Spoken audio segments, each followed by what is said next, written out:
this is Terry and welcome to Total Life Pursuit Physical. This is week one, this will be teaching one, and before I get into the teaching, let me just say that you have your workbook in front of you hopefully, and if you do have that workbook, there's going to be note pages so you can take some notes on this teaching. So go ahead and open your notebook up to that, or your physical manual up to that page, and you can take some notes while you're listening to the teaching. Today, I'm going to talk to you about food and nutrition, or input. Pillar number one is input. You have to have good input to have good health. If you have bad input, you're going to have bad health. I don't care what kind of engine you have in the greatest, car, whether it's a stock car or a dragster or whatever. If you put bad gas in it, it's not going to operate correctly. So I don't care how healthy you may be, or how good your body is, or how genetically predisposed to healthiness and longevity you are. If you put bad things into it, bad things are going to happen. I know that this makes sense to you. Before I get into the food, which I know is what you're thinking about, I'm going to get into a very, very important thing that we input, and that is water. Water, water, water, water. Most people don't drink a lot of water. In fact, most people drink a lot of soda or Gatorade or Powerade or something like that, or Red Bull, all these energy drinks, thinking that that's really good.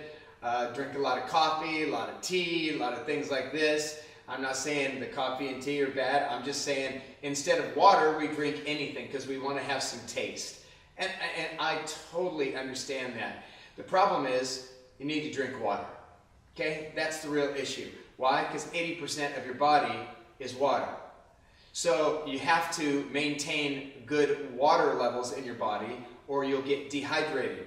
Dehydration is a problem because it affects everything in your body. It affects the way your nervous system operates. It affects the way your muscular system operates. It affects the way that your brain operates and the way you think.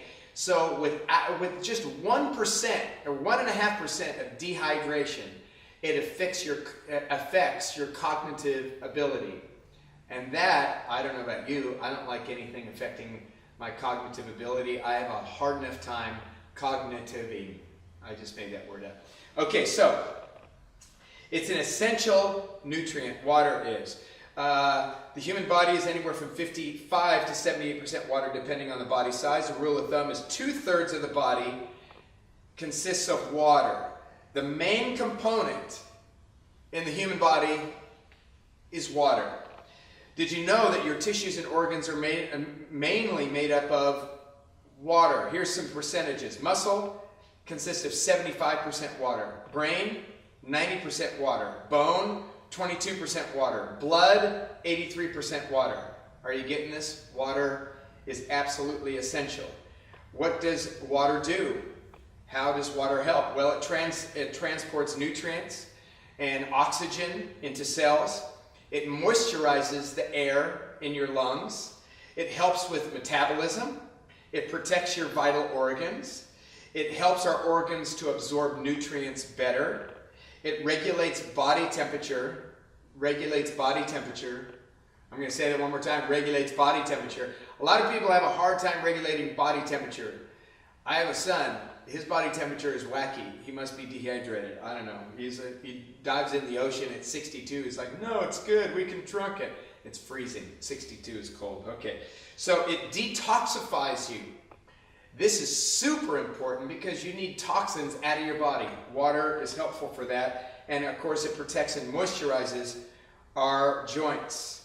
So what disrupts water besides not drinking enough? Sugar and salt. Yet sugar and salt disrupt the cellular water balance because cells have to give up their water to create the balance in the body. It's not a complex process, but basically there's water in every cell, but if the cell senses or is notified through cellular communication that there's not enough water in the bloodstream, let's say, then it gives up its water to the bloodstream.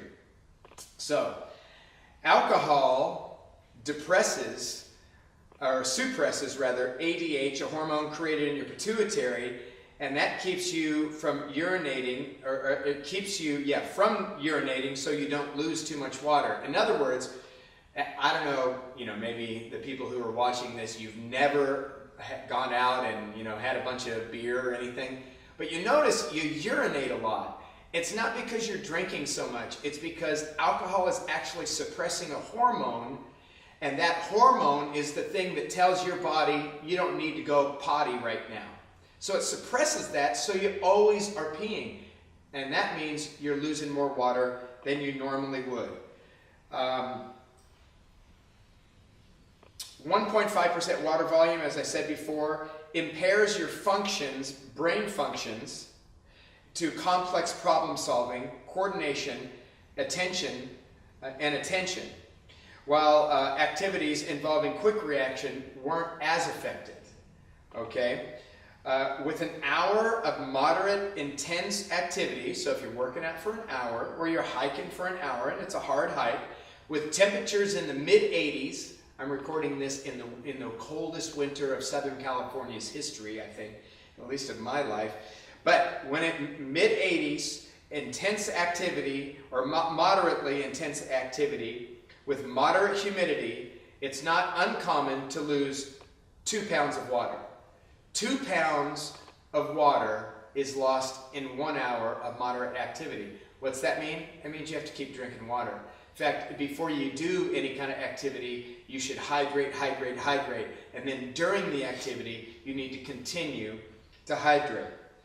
Okay, so how much should you drink? That's one of the big questions everybody has. Like, how much should I drink? Is it 8 ounces of water? And does coffee or tea count as water? How about fruit juice? How about soda? Okay, let's get soda out. Soda out. Just get it out. Say, can I have a soda every now and then? You can have whatever you want. I'm just saying it won't hydrate you. Okay, so hydration does not come from soda. Coffee and tea are more hydrating than I first had thought. I used to believe that they were dehydrating because of certain chemicals that are in there, and I found that to be false. So they are hydrating, but that doesn't mean you drink coffee and iced tea all week. Did I say coffee and soda first? Coffee and iced tea is what I meant. You don't drink that to hydrate. You know what you drink to hydrate? Water. Or Gatorade, remember that cool little thing? They had, the commercial for Gatorade, the Florida, Gators, and that's how they got, I don't know if that's how Gatorade, but that's not what you want. Let me tell you why. Because it's full of sugar, or high fructose corn syrup, worse. So it's full of sugars. You don't want that. You know what you want? Water. How much do you want? Half your body weight in ounces. So half your body weight, so if you weighed 200 pounds, half that weight is 100 pounds in ounces. So 100 ounces of water. You mean I have to drink that much? That's so much. Yeah, I do. I'm trying to be nice here. In my head, I'm thinking this thought, like, we have no problem eating a huge bucket of popcorn at a movie theater. And it's actually hard to get down. And we get a big gulp of like 60 ounces, and we can get that down. But when I say 80 to 100 ounces, depending on what you weigh, maybe 120 ounces, it's all of a sudden so hard. It's not hard. Start thinking, well, that's not hard. When I approach my squat, we were squatting today, and when I approached the bar, I said to myself, lightweight. Now that didn't make the weight lighter, but it changed my mental orientation to, I'm going to be able to do this, okay? I'm going to be able to do this. So you can do it. Here's one little trick. Ready? Drink 24 ounces of water before you do anything in the day. So wake up, get yourself, brush your teeth, all that kind of stuff, and then 24 ounces of water before you go out the door. 24 ounces. And that's going to give you a big head start. And not only that, as I believe that water kind of calls out to water. In other words, if you drink a lot in the morning, you're more thirsty during the day. That's just me. That's a little trick for me. Okay, so let's talk about food. Why do we eat? Because it tastes so good. No, that's not it, because it tastes so good. That's not why we eat. That's a benefit of eating, but why we eat is to get nutrients. We get macronutrients, we get micronutrients, and we get phytonutrients. What are those things for? Well, they feed our cells. They feed our body. So we eat to feed our body, not to feed our mind.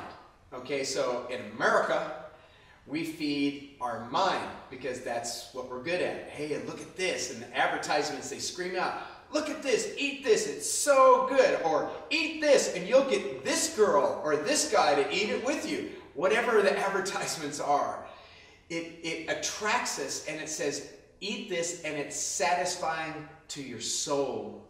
Well, I'm here to tell you that eating isn't supposed to be satisfying to your soul. It's supposed to be satisfying to your body because your body needs nutrients. And so let's go into that nutrients in just a second. Micronutrients, those are fats, carbohydrates, and proteins. Almost forgot proteins. Fat, carbohydrate, and protein. Those are the macronutrients. Calories, some people consider a macronutrient, whatever. Those are the macronutrients. Micronutrients are your vitamins and minerals. And then phytonutrients, what are those?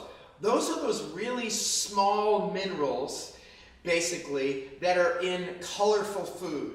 And you really do need them in your life. Okay? So, we have about 10 trillion cells, and they need to function properly, and they do so when given nutrients. So, when you eat the bag of chips, do you ever feel like, man, I can just eat this whole bag? Remember Lay's potato chips? If you're old as me, you can't eat just one. Well, you can't. You know why you can't just eat one?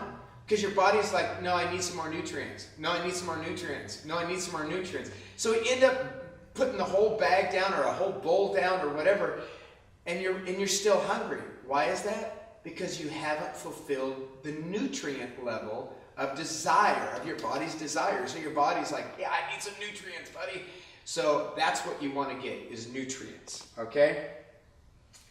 Let me just share a couple of fun little facts. Magnesium, what do magnesium, phosphorus, sodium, potassium, calcium all have in common? You give up? They create the body's electrical current. You know when they put the little things on your chest or little diodes up here and they can measure your heartbeat? It's because there's electricity being generated.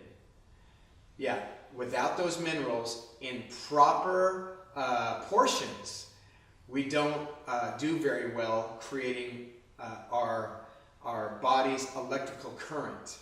So my mom was sickly and, towards the end of her days, and she was taking too much potassium. She was taking a potassium pill because she was low in potassium, I guess. I'm not quite sure why the doctor gave it to her. But she was taking the potassium pill. She had acute heart failure. Why is that? Too much potassium. See, if you get these things out of balance in your system, it could really be a problem. So, potassium and sodium imbalance, if you have those, as I said, heart irregularity, chronic fatigue, muscle pain, immune deficiencies, bloating, calcium excretion, cancer, and hypertension. Sodium and potassium are associated with muscular functions.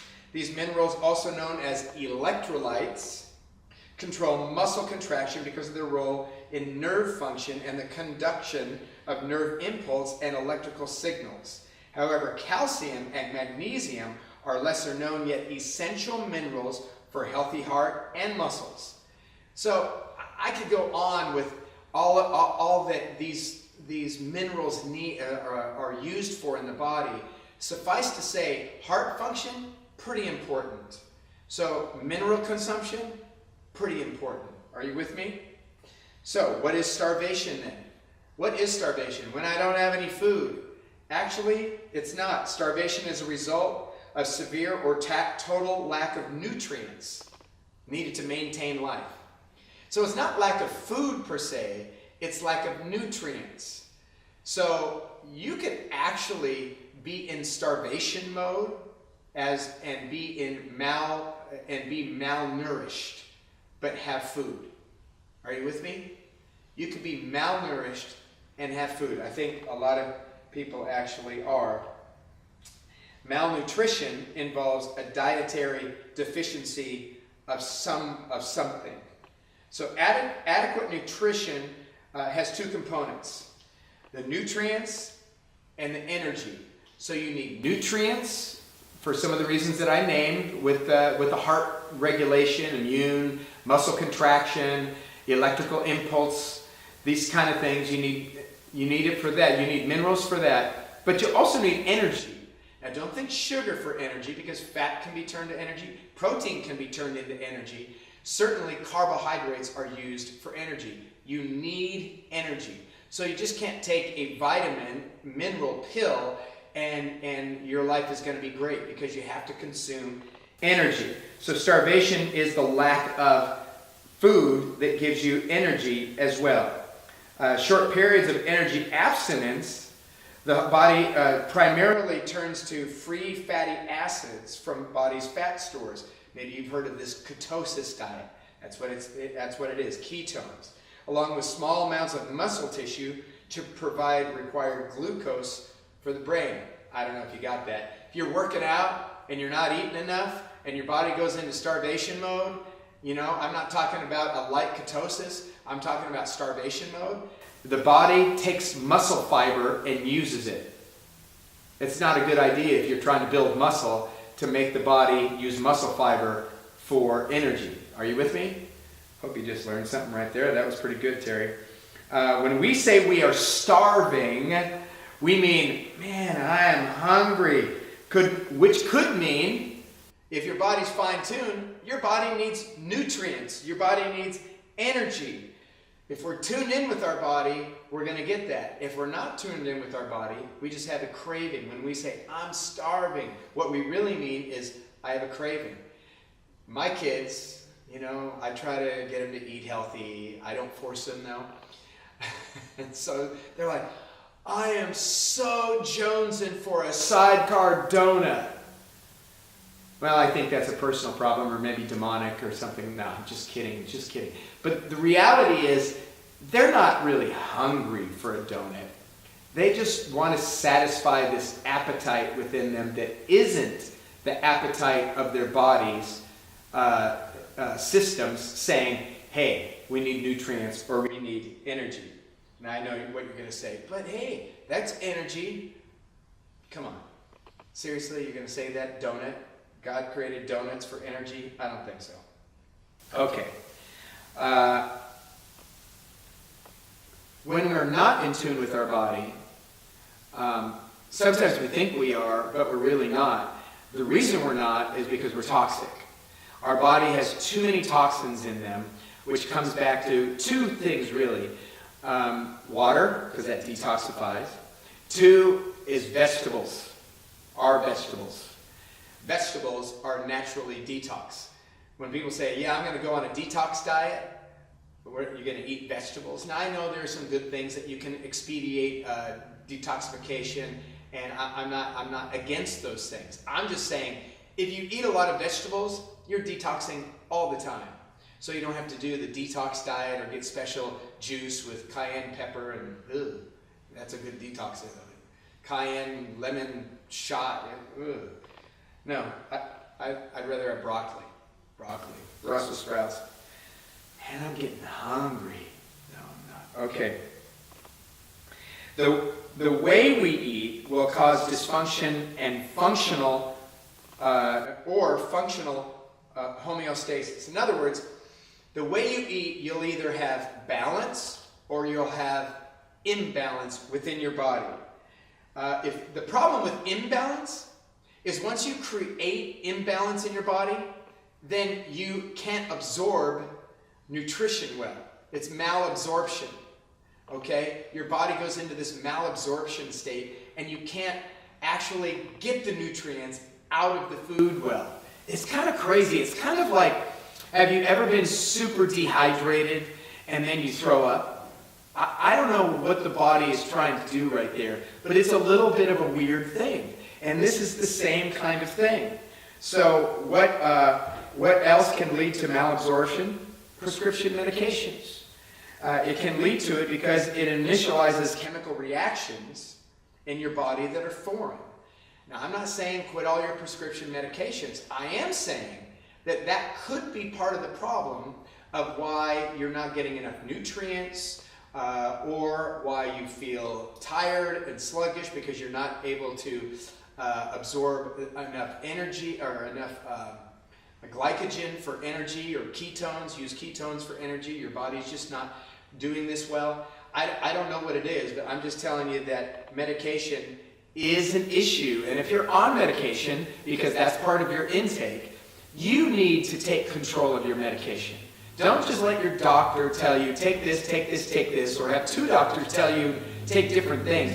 You own your medication, okay? You are the one in charge of your body. So don't let anyone else do it. Understand, do the research, and then talk to your doctor about it. And they're going to love me for that. There's two Bible verses I want to talk to you about.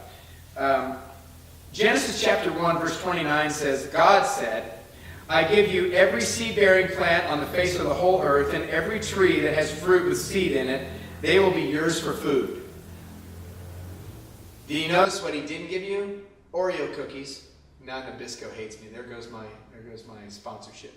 Okay, in Genesis chapter 9, now all of you vegans are going, yeah, see, we're vegans. Genesis chapter 9, verse 3. Everything that lives, God is talking, and moves on the earth will be food for you. Just as I gave you the green plants, I now give you everything. Okay, so what is food? Simply put, food is food that remains in its original state. When you go to a food store, there's all kinds of food in there not in its original state. Yeah, let's think about that for a second. Is it food? Well, we call it food. Somebody told us to call it food, but is it food? I don't know. That's going to be something that you're going to have to think about for a second. Who said that was food? You ever think about that? Like, we just assume facts, not in evidence, you know? And this is one of them. What in the world are we eating? Is it food? Well, it's bleached. Well, it's created in a factory. It's chemicals created in a factory. That's what we're eating. Is that food? Just something to think about. Plants were given to us to eat fresh and cooked. So fresh plants, cooked plants, that's good stuff right there. Overcooking isn't good because it depletes nutritional value. Heating some food increases nutritional value. For example, protein in cooked eggs is 180% more digestible than in a raw egg. So the whole Rocky thing, anyone watch Rocky 1? Am I just too old? Anyways, Rocky 1, Adrian, you crack the eggs and put it in, listen, I don't know how old I was, 17, 18, but I was working out back then, and you know what I was doing? I was eating raw eggs. That was for sure, because, Rocky, Heating reduces water-soluble vitamins like C and B's, and heat cooks out oxalates from leafy green vegetables like spinach, which is beneficial. So an oxalant is like nature's herbicide, pesticide. So that's a good thing to cook those out, because you don't want to get too many oxalants because it is nature's herbicide and pesticide. So you don't want too many, so green spinach salads are good, but green spinach salads morning, noon, and night are not good. Why is that? Too many oxalants. So you just give a little heat to it, and that gets the oxalants right on out of there. Raw veggies retain their fibrous content in their natural state. In other words, when you're eating raw vegetables, one of the great things about that is you get the fiber. And if there's one thing, there's a lot of nutrients that we are low on, but fiber, almost everybody in America is low on fiber. That's why they sell it. You put it in a drink. Drink your fiber. It's because we don't eat enough fiber. Okay? So whether it's meat or vegetables or fruit or legumes or nuts or anything else, it is food when it hasn't been taken to a factory and changed. It hasn't been adulterated. You know, whenever they enrich something with vitamins, vitamin enriched blank, that means the processing took out God's vitamins that were already in there. And now they're going to put man-made vitamins back in there, and you're going to think you're getting enough vitamins. It ain't happening. So, real food products then are combining foods to create a product that hasn't changed by its processing. So if it's not changed by its processing, it's a real food product. So what if it's changed by its processing? Well, I call them food products because they're not food and they're not real food, but they have food in them. So they're food products or processed crap. Either way, that was like a Jim Gaffigan thing. Yeah. Wheat is processed pretty highly. It's generally understood that refining food destroys nutrients, heating food destroys nutrients. So wheat, they heat and bleach the wheat in order, and they don't even use the whole kernel. I mean, they don't use it all. They take out the best parts for you, and they bleach it, and they heat it, and then they enrich it with vitamins that they created in the factory, and they want to sell it to you because it tastes so good. Well, it kind of does. Grilled cheese sandwiches on white bread. It does. It did taste good when I was 6. Okay? All right, so white flour essentially becomes a form of sugar. What you lose in the refining and bleaching process, well, here it is. You ready?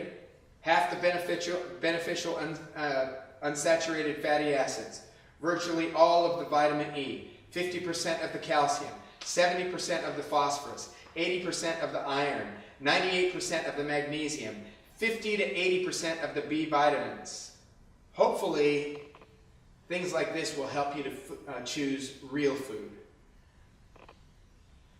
So, eating lifestyle, that's what I kind of like to call it. Eating lifestyle. What's your eating lifestyle? I would like to say that it should be sustainable. So diets, why are they 95% ineffective? Because they're not sustainable, that's why. Because you go off your diet like you went on your diet. I would like to say, just have an eating lifestyle that you never go off of. That it's always, this is just the way you eat. Yeah, Terry, but don't you have a cheat day? I don't have a cheat day. I enjoy my life. There's no doubt about that. I enjoy my life, but I don't have a cheat day. Well, what if you want to eat some cake? Well, usually I don't want to eat some cake, unless it's carrot cake that my wife made from scratch. It's so good. But that doesn't happen very much. But what if you want to? Well, if I want to, I eat it. Yeah, but isn't that bad for you? Yeah, it is bad for you. But I eat cake once every, 3 to 6 months.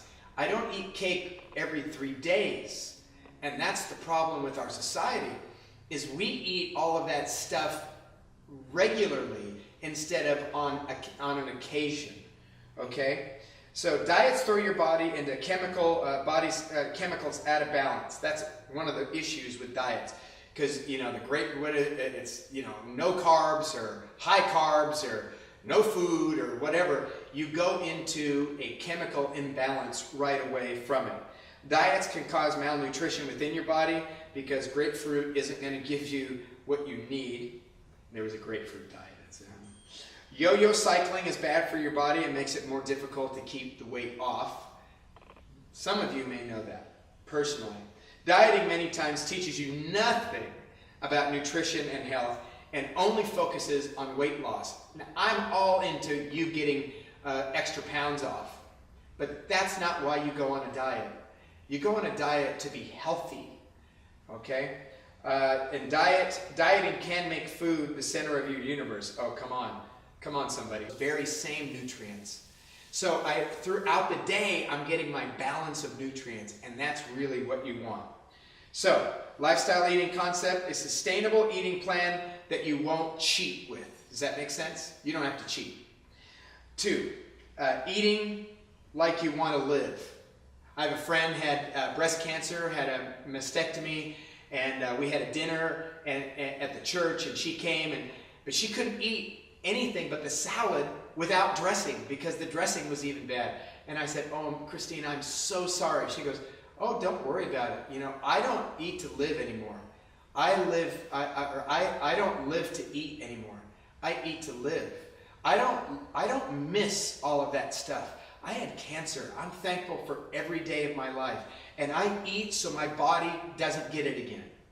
And it was just such a wild concept to me that I thought, man, we got to get that into our lives. What you eat today will be how healthy you are tomorrow. Okay, guilt-free, enjoyable eating. How would you like to eat enjoyable stuff guilt-free? I thought you said I couldn't eat cake. We're going to get that cake right on out of you. Because that's not the enjoyable eating that God has intended us. The wonderful seasonings that are out there just make food explode in your mouth. That's all a part of the eating lifestyle concept. You have predetermined how you eat. In other words, you don't just go, well, I don't know, see, what do I have for lunch today? You don't do that. You predetermine what you're going to have for lunch or dinner or breakfast. The eating lifestyle concept is knowing you are feeding your body what it needs. It is finding foods that you like and making them how you like them and making them taste good, because healthy tastes good. It's telling yourself that you like certain foods and preparing them the right way so you can enjoy them. I used to not like avocados at all. I like guacamole with chips. I didn't like avocados. I didn't like the consistency. I just didn't like them. When I became more and more healthy, I read about avocados, how great they are for you. They're like a superfood. And I thought, you know what? I'm going to start liking avocados. I said, honey, start buying avocados for us. And first I had to salt and pepper them quite a bit, not like over, but salt and pepper on them, get what I'm saying. And now I'm like, if they're not in my salad, I couldn't stand avocado in a salad, I'd pick it out. If it's not in my salad, I'm kind of bummed. Why is that? I just decided, because my brain controls my body. I'm a big boy, you're a big girl, you can just decide, I'm going to like this. You say, oh no, I can't do that. I hated this as a kid. Then you need healing. You need, honestly, I'm being completely serious. You need a healing in that part of your life so you can enjoy the great foods that God has given us. And finally, enjoy some lavish foods time to time. What, did you just say that? I did. Because my lifestyle isn't like, I am going to suffer and eat every day. Number one, I really like healthy food. But every once in a while, I'll have a piece of carrot cake. I am not bugged by that. But I got to tell you this, if I was my friend Christine, I wouldn't at all. Off my plate. Why is that? Because I've had cancer. And the susceptibility for cancer coming back is a lot higher. So I just wouldn't have it. So, you have to learn how to eat to attain the life you want. And how you live today will determine how you live tomorrow. Hey, that's it for week 1. Enjoy the workbook, work through it, go deep, be super honest as you answer those questions. And until next time, I'll see you later. This is Terry, Total Life Pursuit Physical, bringing you into great health.